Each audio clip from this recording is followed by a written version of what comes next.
What would you do if your family's dignity was stripped away in front of a crowd? At Dallas International Airport, under the glare of fluorescent lights, Marcus Wright faced that question. A black man in a tailored suit, he stood with his wife, Lena, and their daughter, Aisha, waiting for their luggage after a family vacation. The hum of travelers filled the air, but Marcus's focus was on Aisha's laughter as she recounted her favorite moments from the trip.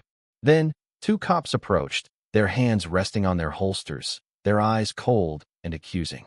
"Sir, we need to see your ID and travel documents." One officer, Officer Hayes, barked, his tone laced with suspicion.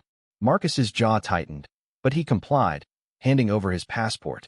Lena stepped closer, her hand on Aisha's shoulder, her voice steady. "What's this about?" she asked.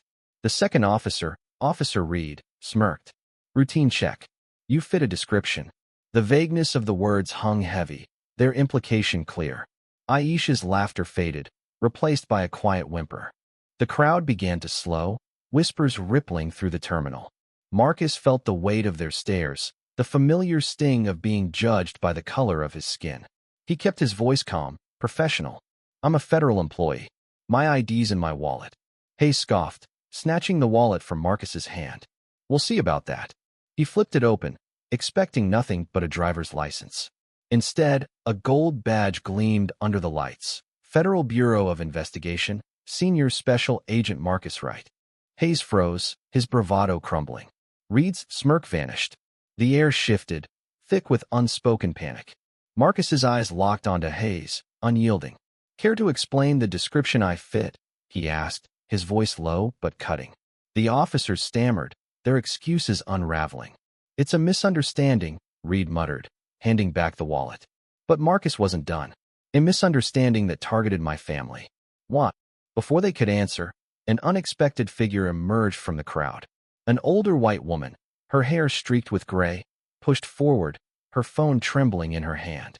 "I recorded everything," she said, her voice shaking but firm.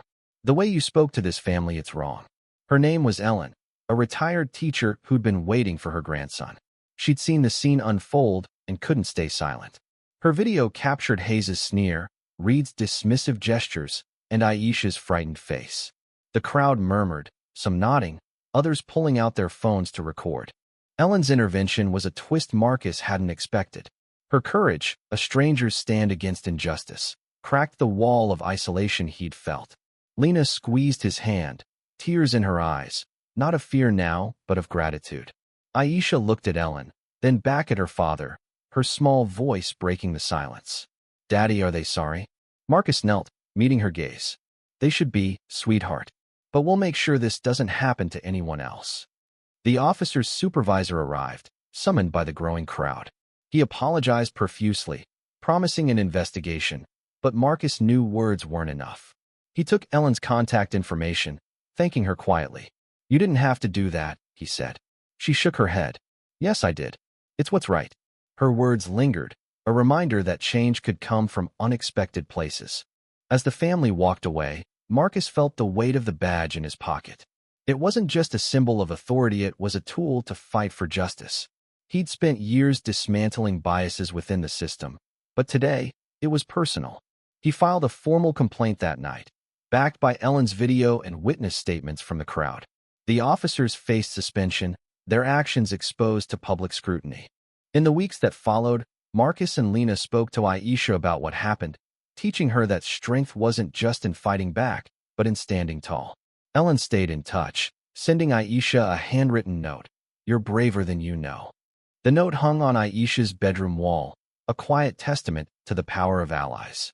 Marcus returned to work, his resolve hardened. He pushed for training programs to address racial profiling, using his platform to challenge the system from within. The airport incident wasn't just a moment, it was a spark. It reminded him why he'd joined the FBI, not for the badge, but for the chance to protect families like his own. What would you do if your dignity was on the line? For Marcus, the answer was clear. Fight, not with anger, but with truth. He walked through the world knowing that every step forward was a step toward a better future for Aisha, for Lena, for all those who'd been unfairly judged. And in that fight, he wasn't alone. Yindi.